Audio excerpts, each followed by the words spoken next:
এয়া আকাশবাণী গুৱাহাটী সন্ধিয়াৰ আঞ্চলিক বাতৰি পঢ়িছো পুলক গগৈয়ে আৰু মোৰ সৈতে আছে প্ৰজন্মা চহৰীয়া। এতিয়া প্ৰধান বাতৰিসমূহ হ'ল ৭০ সংখ্যক ৰাষ্ট্ৰীয় চলচ্চিত্ৰ বঁটা ঘোষণা, অসমীয়া চলচ্চিত্ৰ এমুঠি পুথিলৈ ৰজত কমল বঁটাৰ সন্মান, শূন্যতালৈ অসমীয়া চুটি ছবিৰ ৰজত কমল বঁটা, ধেমাজিত ২০০৪ চনৰ ১৫ আগষ্টত স্বাধীনতা দিৱসৰ কাৰ্যসূচীত উগ্ৰপন্থীয়ে সংঘটিত কৰা বোমা বিস্ফোৰণত নিহত লোকসকলৰ স্মৃতিত আজি ৰাজ্যজুৰি শোক দিৱস পালন। জম্মু কাশ্মীৰ আৰু হাৰিয়ানা বিধানসভা নিৰ্বাচনৰ দিন ঘোষণা, জম্মু কাশ্মীৰত ৩টা পৰ্যায় আৰু হাৰিয়ানাত এটা পৰ্যায়তে হ'বলগীয়া ভোটগ্ৰহণৰ দিন ঘোষণা। কেন্দ্ৰীয় বন্দৰ জাহাজ আৰু জলপথ মন্ত্ৰী সৰ্বানন্দ সোণোৱালৰ পেৰিছ অলিম্পিকত ব্ৰঞ্জ পদক বিজয়ী মনু ভাকৰক সম্বৰ্ধনা আৰু ৩৮ সংখ্যক ৰাষ্ট্ৰীয় ক্ৰীড়ালৈ অসমৰ ২০ গৰাকী কালাৰী পায়ত্তু খেলুৱৈ নিৰ্বাচিত। এতিয়া শুনক বিতং বাতৰি। আজি নতুন দিল্লীত ৭০ সংখ্যক ৰাষ্ট্ৰীয় চলচ্চিত্ৰ বঁটাসমূহ ঘোষণা কৰা হৈছে। কেন্দ্ৰীয় তথ্য আৰু সম্প্ৰচাৰ মন্ত্ৰী অশ্বিনী বৈষ্ণৱৰ উপস্থিতিত ৭০ সংখ্যক ৰাষ্ট্ৰীয় চলচ্চিত্ৰ বঁটাৰ বিচাৰক মণ্ডলীয়ে ঘোষণা কৰা অনুসৰি এমুঠি পুথি নামৰ ছবিখনে অসমীয়া ভাষাৰ শ্ৰেষ্ঠ ছবি তথা ৰজত কমল বঁটা লাভ কৰিছে। একেদৰে তিৱা ভাষাৰ চলচ্চিত্ৰ চিকাৰী চাললৈ ৰজত কমল বঁটা আগবঢ়োৱা হৈছে। নৱপন ডেকা পৰিচালিত অসমীয়া চুটি ছবি শূন্যতাই শ্ৰেষ্ঠ চুটি ছবি তথা ৰজত কমল বঁটা লাভ কৰিছে। আনহাতে তথ্যচিত্ৰ শিতানত আইনী বৰুৱা পৰিচালিত দেওবালা সুইটছটো পদ্মশ্ৰী আৰু পাৰ্থসাৰথী মহন্ত পৰিচালিত আন এখন অসমীয়া তথ্যচিত্ৰ হাৰ্গিলা দ্য গ্ৰেটাৰ এডজুটেণ্ট ষ্টৰ্কলৈ বিচাৰকৰ বিশেষ বঁটা আগবঢ়োৱা হৈছে। ৰাষ্ট্ৰীয় চলচ্চিত্ৰ বঁটাত অসমৰ সাফল্যৰ সন্দৰ্ভত বিশিষ্ট চলচ্চিত্ৰ সমালোচক উৎপল দত্তই এইদৰে কয়। ৰাষ্ট্ৰীয় চলচ্চিত্ৰ বঁটাসমূহ ঘোষণা কৰিছে। তাত অসমৰ কেইবাগৰাকীও পৰিচালকৰ ছবিয়ে পুৰস্কাৰ লাভ কৰিছে। প্ৰত্যেককে মই মোৰ ফালৰ পৰা আন্তৰিক অভিনন্দন জ্ঞাপন কৰিছো। ফিচাৰ ফিল্মত পুৰস্কাৰ পাইছে কুলহিন্দু মহন্তই। তেওঁ এখন প্ৰথম ছবি আছিল আৰু প্ৰথম ছবিখনে যথেষ্ট ব্যতিক্ৰমী চিন্তাৰে বেলেগ ধৰণে নিৰ্মাণ কৰা ছবি আছিল। এটা কথা ক'ব পাৰো যে এইখন আইফোনেৰে নিৰ্মাণ কৰা প্ৰথম অসমীয়া ছবি আৰু এই ছবিখনে চিত্ৰ নিৰ্মাণত এক নতুন ধৰণৰ প্ৰভাৱ পেলাব পাৰিলেহেঁতেন বা এতিয়াও কৰাৰ সুবিধা আছে। বাকী ববি শৰ্মা বৰুৱা, আইনী বৰুৱা, পাৰ্থসাৰথী মহন্ত প্ৰত্যেকে বেলেগ বেলেগ ধৰণৰ ছবি কৰিছে। ববি শৰ্মা বৰুৱাই এটা কম প্ৰচলিত ভাষাৰ ছবি কৰিছে, আইনী বৰুৱাই বিৰুবলা ভাৰতত ছবি কৰিছে, পাৰ্থসাৰথী মহন্তই হাৰিগিলাৰ বিষয়ে ছবি কৰিছে। আটাইকেইটা ছবিৰে বিষয়বস্তু পৃথক আৰু এই পৃথক বিষয়বস্তুবিলাক অসমৰ বাহিৰলৈ লৈ গৈছে, এটা স্বীকৃতি লাভ কৰিছে। এই স্বীকৃতিৰ কাৰণে মই প্ৰত্যেককে আন্তৰিক অভিনন্দন জ্ঞাপন কৰিছো। ২০২২ চনৰ বাবে ঘোষণা কৰা ৰাষ্ট্ৰীয় চলচ্চিত্ৰ বঁটাৰ শ্ৰেষ্ঠ চলচ্চিত্ৰ হিচাপে মালায়ালাম চলচ্চিত্ৰ আত্মৰ নাম ঘোষণা কৰা হৈছে। আনহাতে শ্ৰেষ্ঠ তথ্যচিত্ৰৰ বঁটা লাভ কৰিছে আয়েনা নামৰ তথ্যচিত্ৰখনে। হিন্দী চলচ্চিত্ৰ উচাইৰ পৰিচালনাৰ বাবে সুৰজ বৈজয়ন্তই শ্ৰেষ্ঠ পৰিচালকৰ বঁটা লাভ কৰে। আনহাতে ফিচাৰ ফিল্ম শিতানত গুলমোহৰে শ্ৰেষ্ঠ হিন্দী ছবি বঁটা লাভ কৰিছে। হাৰিয়ানাৰ চলচ্চিত্ৰ ফৌজাই তথ্যচিত্ৰৰ শিতানত গীতৰ কথাৰ বাবে শ্ৰেষ্ঠ সন্মান লাভ কৰিছে। কান্তৰা ছবিৰ বাবে ঋষভ ছেট্টীয়ে শ্ৰেষ্ঠ অভিনেতাৰ সন্মান লাভ কৰিছে। আনহাতে তামিল চলচ্চিত্ৰ থিৰু চিত্ৰবলমত কৰা অভিনয়ৰ বাবে নিত্য মেনন আৰু গুজৰাটী চলচ্চিত্ৰ কচ্ছ এক্সপ্ৰেছত কৰা অভিনয়ৰ বাবে মানসী পাৰেখলৈ শ্ৰেষ্ঠ অভিনেত্ৰীৰ সন্মান আগবঢ়োৱা হৈছে। অৰিজিৎ সিঙে শ্ৰেষ্ঠ নেপথ্য গায়ক আৰু বম্বে জয়শ্ৰীয়ে শ্ৰেষ্ঠ নেপথ্য গায়িকাৰ ৰাষ্ট্ৰীয় চলচ্চিত্ৰ বঁটা লাভ কৰিছে। ধেমাজি জিলাৰ কাছাৰী মৈদানত ২০০৪ চনৰ ১৫ আগষ্টত স্বাধীনতা দিৱসৰ কাৰ্যসূচীত অংশগ্ৰহণ কৰিবলৈ যোৱাৰ সময়ত উগ্ৰপন্থীয়ে সংঘটিত কৰা বোমা বিস্ফোৰণত নিহত লোকসকলৰ স্মৃতিত আজি শোক দিৱস পালন কৰা হয়। লখিমপুৰ জিলা আয়ুক্তৰ কাৰ্যালয়ৰ সভাকক্ষত এই উপলক্ষে নিহতসকলৰ প্ৰতি শ্ৰদ্ধা জ্ঞাপন কৰাৰ লগতে জিলা আয়ুক্তৰ কাৰ্যালয়ৰ কৰ্মচাৰীসকলক শপত বাক্য পাঠ কৰোৱা হয়। এই কাৰ্যসূচীত অতিৰিক্ত জিলা আয়ুক্ত, সহকাৰী আয়ুক্ত, বিভিন্ন বিভাগৰ জ্যেষ্ঠ বিষয়াসকলৰ লগতে ভালেমান কৰ্মচাৰী উপস্থিত থাকে। ইয়াৰ উপৰিও জিলাখনৰ আন বিভাগসমূহতো শোক দিৱস পালন কৰা হয়। মাজুলী জিলা আয়ুক্ত আৰু আৰক্ষী অধীক্ষকৰ কাৰ্যালয়তো আজি এই উপলক্ষে সন্ত্ৰাসবাদ আৰু হিংসাৰ বিৰোধিতাৰে বিষয়া কৰ্মচাৰীসকলে শপত বাক্য পাঠ কৰে। ডিব্ৰুগড় জিলা আয়ুক্ত বিক্ৰম কৈৰীৰ উপস্থিতিত আজি কাৰ্যালয়ৰ বিষয়া কৰ্মচাৰীসকলক শপত বাক্য পাঠ কৰোৱা হয়।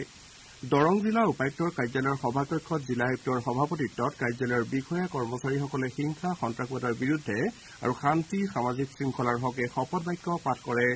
ইয়াৰ উপৰিও জিলাখনৰ আন বিভিন্ন কাৰ্যালয়সমূহতো সন্ত্ৰাসবাদৰ বিৰুদ্ধে সংকল্প বাক্য পাঠ কৰা হয়। বঙাইগাঁও জিলা আয়ুক্তৰ কাৰ্যালয়ৰ লগতে আন বিভাগৰ কাৰ্যালয়তো নিহত লোকসকলৰ স্মৃতিত শোক দিৱস পালন কৰা হয়। ৰাজ্যৰ বিভিন্ন জিলাৰ লগতে তামুলপুৰ জিলাতো শোক দিৱস পালন কৰা হয় তামুলপুৰ জিলা আৰক্ষী অধীক্ষকৰ কাৰ্যালয়ত আৰক্ষী অধীক্ষক দিগন্ত কুমাৰ চৌধুৰীৰ উপস্থিতিত সন্ত্ৰাসবাদৰ বিৰুদ্ধে শপত বাক্য পাঠ কৰা হয় ইয়াৰ উপৰি জিলা আয়ুক্ত বিদ্যুৎ বিকাশ ভাগৱতীয়ে কাৰ্যালয়ৰ বিষয়া কৰ্মচাৰীসকলৰ সৈতে সন্ত্ৰাসবাদৰ বিৰুদ্ধে সংকল্প গ্ৰহণ কৰে চৰাইদেউ জিলা আয়ুক্তৰ কাৰ্যালয়ত শোক দিৱসৰ কাৰ্যসূচীত জিলা আয়ুক্ত নিবেদন দাস পাটোৱাৰীয়ে বিভিন্ন বিষয়া কৰ্মচাৰীক সন্ত্ৰাসবাদ বিৰোধী শপত বাক্য পাঠ কৰোৱায় তিনিচুকীয়া জিলা আয়ুক্তৰ কাৰ্যালয়তো ধেমাজিৰ উগ্ৰপন্থীৰ বোমা বিস্ফোৰণত শিশুসহ নিৰীহ লোকৰ প্ৰাণত্যাগৰ সেই বিভীষিকাময় দিনৰ কথা সোঁৱৰি তেওঁলোকৰ প্ৰতি শ্ৰদ্ধা জ্ঞাপন কৰা হয় বুলি আমাৰ সংবাদদাতাসকলে জানিবলৈ দিছে মুখ্য নিৰ্বাচন আয়ুক্ত ৰাজীৱ কুমাৰে আজি নতুন দিল্লীত এখন সংবাদমেল সম্বোধন কৰি জম্মু কাশ্মীৰ আৰু হাৰিয়ানাৰ বিধানসভা নিৰ্বাচনৰ দিন ঘোষণা কৰে জম্মু কাশ্মীৰৰ বিধানসভা নিৰ্বাচন তিনিটা পৰ্যায়ত অনুষ্ঠিত হ'ব 18 ছেপ্টেম্বৰত প্ৰথম পৰ্যায়ত 25 ছেপ্টেম্বৰত দ্বিতীয় পৰ্যায় আৰু 1 অক্টোবৰত তৃতীয় পৰ্যায়ৰ নিৰ্বাচন অনুষ্ঠিত হ'ব আনহাতে 1 অক্টোবৰত একেটা পৰ্যায়তে হাৰিয়ানা বিধানসভা নিৰ্বাচনৰ ভোটগ্ৰহণ কৰা হ'ব দুয়োখন ৰাজ্যৰে 4 অক্টোবৰত ভোট গণনা কৰা হ'ব মুখ্য নিৰ্বাচন আয়ুক্তগৰাকীয়ে জনোৱা অনুসৰি জম্মু কাশ্মীৰৰ মুঠ 90টা বিধানসভা সমষ্টিত 87 লাখৰো অধিক ভোটাৰে ভোটৰ অধিকাৰ সাব্যস্ত কৰিব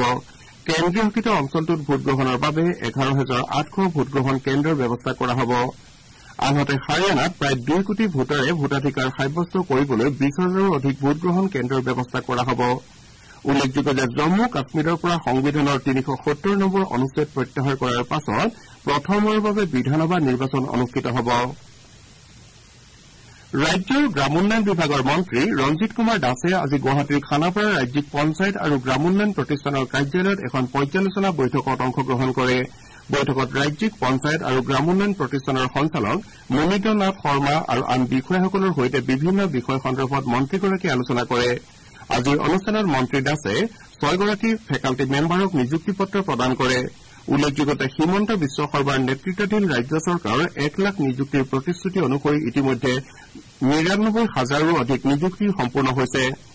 উল্লেখযোগ্য যে গুৱাহাটীৰ শ্ৰীমন্ত শংকৰদেৱ কলাক্ষেত্ৰত অলপতে আয়োজিত অনুষ্ঠানত লোক নিৰ্মাণ তথা চিকিৎসা শিক্ষা আৰু গৱেষণা বিভাগত 1,127 গৰাকী প্ৰাৰ্থীক নিযুক্তি প্ৰদান কৰা হয় এই অনুষ্ঠানত মুখ্যমন্ত্ৰী হিমন্ত বিশ্ব শৰ্মাই অচিৰে 1 লাখ নিযুক্তি সম্পূৰ্ণ হ'ব বুলি মন্তব্য কৰে ৰাজ্যৰ জলসম্পদ মন্ত্ৰী পীযুষ হাজৰিকাই আজি মৰিগাঁও জিলাত থকা পবিতৰা অভয়াৰণ্যৰ পৰিসৰ বৃদ্ধি কৰাৰ সন্দৰ্ভত দেশৰ সৰ্বোচ্চ ন্যায়ালয়ত বিচাৰাধীন হৈ থকা গোচৰটোৰ সন্দৰ্ভত সংশ্লিষ্ট কেইবাটাও পক্ষৰ সৈতে বিশদভাৱে আলোচনা কৰে আলোচনাত ৰাজ্যৰ বন বিভাগৰ দায়িত্বত থকা বিশেষ মুখ্য সচিব এম কে যাদৱ মৰিগাঁও আৰু কামৰূপ মহানগৰ জিলা আয়ুক্ত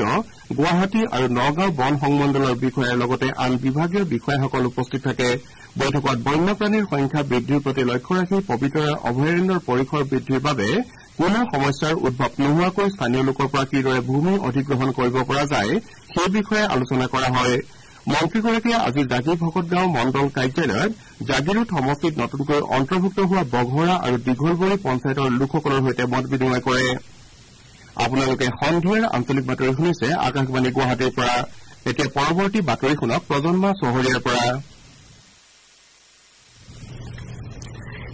বন্দৰ জাহাজ আৰু জলপথ মন্ত্ৰী সৰ্বানন্দ সোণোৱালে আজি নতুন দিল্লীত পেৰিছ অলিম্পিকত ব্ৰঞ্জৰ পদক বিজয়ী মনু ভাকৰক সম্বৰ্ধনা জনায় কেন্দ্ৰীয় মন্ত্ৰীগৰাকীয়ে ভাৰতৰ সফল মহিলা শ্বুটাৰগৰাকীক 10 লাখ টকাৰ এখন চেকো প্ৰদান কৰে সোণোৱালে মনু ভাকৰক সাক্ষাতৰ পাছত সাংবাদিকক সম্বোধন কৰি শ্বুটাৰগৰাকীয়ে ভৱিষ্যতে দেশৰ বাবে অধিক পদক কঢ়িয়াই আনিব বুলি আশা প্ৰকাশ কৰে ভাৰতীয় মহাকাশ গৱেষণা সংস্থা ইছৰোই আজি পুৱা 9:17 শ্ৰীহৰিকোটাৰ সতীশ ধাৱান মহাকাশ কেন্দ্ৰৰ পৰা ক্ষুদ্ৰ কৃত্ৰিম উপগ্ৰহ উৎক্ষেপন যান SSLVৰ সহায়ত EOS-08 আৰু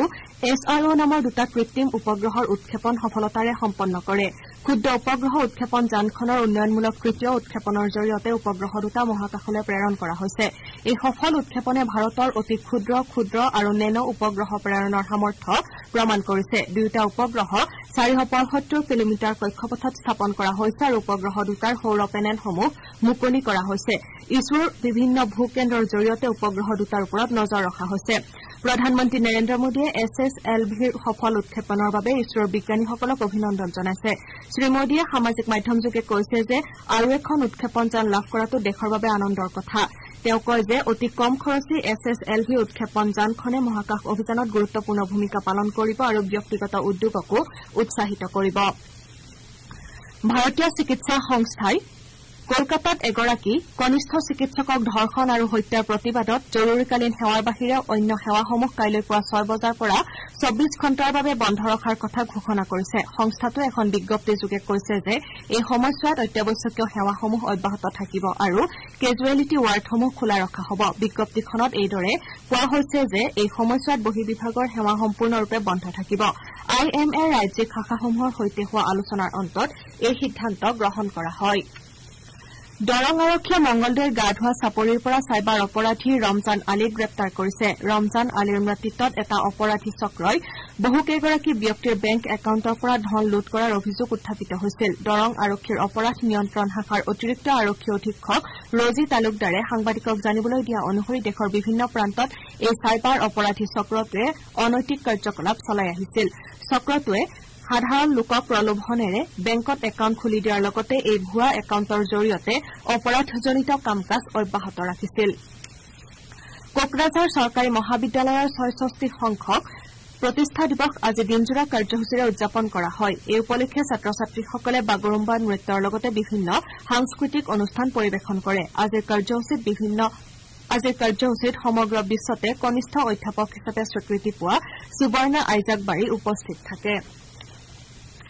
শিৱসাগৰৰ দলমুখ চাৰিআলিত আজি মটক জনগোষ্ঠীয় কেইবাটাও দল সংগঠনে তেওঁলোকৰ বিভিন্ন দাবীত ধৰ্মঘট কাৰ্যসূচী ৰূপায়ণ কৰে সদৌ অসম মটক সন্মিলন মটক যুৱ ছাত্ৰ সন্মিলন মটক মহিলা পৰিষদে মটক জনগোষ্ঠীক জনজাতিৰ মৰ্যাদা প্ৰদান কৰা এখন পূৰ্ণাংগ মটক স্বায়ত্তশাসিত পৰিষদ গঠন কৰা মটক জনগোষ্ঠীৰ কীৰ্তিচিহ্নসমূহ সংৰক্ষণ কৰাকে ধৰি বিভিন্ন দাবীৰ সমৰ্থনত এই কাৰ্যসূচী ৰূপায়ণ কৰে তিনিচুকীয়া জিলাৰ ডুমডুমা বিধানসভা সমষ্টিৰ অন্তৰ্গত প্ৰাদেশিকৃত আৰু অপ্ৰাদেশিকৃত বিদ্যালয়ৰ নৱম শ্ৰেণীৰ ছাত্ৰ ছাত্ৰীসকলৰ বাবে আয়োজন কৰা দ্বিতীয় বাৰ্ষিক বিধায়কৰ প্ৰতিভা সন্ধানী পৰীক্ষা 2024ৰ ফলাফল আজি ঘোষণা কৰা হয় ডুমডুমাৰ বিধায়ক ৰূপেশ কোৱালাই ফলাফলসমূহ ঘোষণা কৰে কৰিমগঞ্জৰ জিলা আয়ুক্তই কাইলৈৰ মনসা পূজা উপলক্ষে এদিনীয়া স্থানীয় বন্ধৰ কথা ঘোষণা কৰিছে কাইলৈৰ দিনটোত জিলাখনত অত্যাৱশ্যকীয় সেৱাৰ বাহিৰে সকলো কেন্দ্ৰ আৰু ৰাজ্য চৰকাৰৰ কাৰ্যালয় আৰু প্ৰতিষ্ঠান বন্ধ থাকিব প্ৰধানমন্ত্ৰী নৰেন্দ্ৰ মোদীয়ে অহা 25 আগষ্টত আকাশবাণীৰ মন কী বাত অনুষ্ঠানৰ যোগেদি দেশ বিদেশৰ জনসাধাৰণৰ সৈতে মনৰ ভাৱ ব্যক্ত কৰিব এয়া হ'ব অনুষ্ঠানটিৰ 113 সংখ্যক খণ্ড প্ৰধানমন্ত্ৰীয়ে এই অনুষ্ঠানৰ বাবে জনসাধাৰণৰ পৰা দিহা পৰামৰ্শ বিচাৰিছে জনসাধাৰণে 1800117800 এই শুল্কবিহীন নম্বৰত ফোন কৰি প্ৰধানমন্ত্ৰীলৈ দিহা পৰামৰ্শ আগবঢ়াব পাৰিব তেওঁলোকে লগতে প্ৰধানমন্ত্ৰী মোদী এপ অথবা মাইগভ মুকলি মঞ্চৰ যোগেদিও পৰামৰ্শ আগবঢ়াব পাৰিব অনুষ্ঠানটিৰ আসন্ন খণ্ডৰ বাবে 23 আগষ্ট পৰ্যন্ত পৰামৰ্শ গ্ৰহণ কৰা হ'ব আকাশবাণী দূৰদৰ্শনৰ সমগ্ৰ নেটৱৰ্কৰ লগতে আকাশবাণীৰ ৱেবছাইট আৰু নিউজ অন এআইআৰ মোবাইল এপযোগে এই অনুষ্ঠান প্ৰচাৰ কৰা হ'ব আকাশবাণী দূৰদৰ্শন নিউজ প্ৰধানমন্ত্ৰী কাৰ্যালয় আৰু তথ্য আৰু সম্প্ৰচাৰ মন্ত্ৰালয়ৰ ইউটিউব চেনেলযোগেও এই অনুষ্ঠান প্ৰচাৰ কৰা হ'ব আকাশবাণীয়ে প্ৰচাৰ হোৱাৰ ঠিক পাছতে অনুষ্ঠানটিৰ আঞ্চলিক ভাষান্তৰ প্ৰচাৰ কৰিব 2025 চনৰ পদ্ম বঁটাসমূহৰ মনোনয়ন ছেপ্টেম্বৰৰ 15 তাৰিখ পৰ্যন্ত গ্ৰহণ কৰা হ'ব ইচ্ছুক প্ৰাৰ্থীয়ে ৰাষ্ট্ৰীয় পুৰস্কাৰৰ পৰ্টেল awards.gov.in ত মনোনয়ন দাখিল কৰিব পাৰিব উত্তৰাখণ্ডত অনুষ্ঠিত হ'বলগীয়া 38 সংখ্যক ৰাষ্ট্ৰীয় ক্ৰীড়াৰ কালাৰীপায়ট্টু খেলৰ বাবে অসমৰ 20 গৰাকী খেলুৱৈ নিৰ্বাচিত হৈছে কেৰালাত অলপতে অনুষ্ঠিত 16 সংখ্যক ৰাষ্ট্ৰীয় কালাৰীপায়ট্টু প্ৰতিযোগিতাৰ প্ৰদৰ্শনৰ ভিত্তিত এই খেলুৱৈসকলক ৰাষ্ট্ৰীয় ক্ৰীড়া প্ৰতিযোগিতাৰ বাবে নিৰ্বাচিত কৰা হৈছে এই প্ৰতিযোগিতাত অসমে 1টা সোণ 6টা ৰূপ আৰু 6টা ব্ৰঞ্জসহ মুঠ 13টা পদক লাভ কৰি দ্বিতীয় স্থান অধিকাৰ কৰে এই প্ৰতিযোগিতাত অংশগ্ৰহণ কৰা খেলুৱৈৰ উপৰি ৰেংকিঙৰ ভিত্তিত আন 12 গৰাকী খেলুৱৈ ৰাষ্ট্ৰীয় ক্ৰীড়া প্ৰতিযোগিতাৰ বাবে বাছনি কৰা হৈছে বুলি অসম কালাৰীপায়ট্টু সংস্থাৰ সাধাৰণ সম্পাদকে জানিবলৈ দিছে বাতৰি শেষ কৰাৰ পূৰ্বে প্ৰধান বাতৰিসমূহ আকৌ এবাৰ পঢ়ি দিছো 70 সংখ্যক ৰাষ্ট্ৰীয় চলচ্চিত্ৰ বঁটা ঘোষণা অসমীয়া চলচ্চিত্ৰ এমুঠি পুথিলৈ ৰজত কমল বঁটাৰ সন্মান শূন্যতালৈ অসমীয়া চুটি ছবিৰ ৰজত কমল বঁটা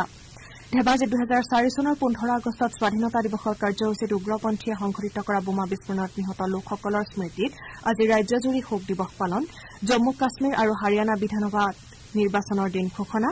জম্মু কাশ্মীৰত 3টা পৰ্যায় আৰু হাৰিয়ানাত এটা পৰ্যায়তে হ'বলগীয়া ভোটগ্ৰহণৰ দিন ঘোষণা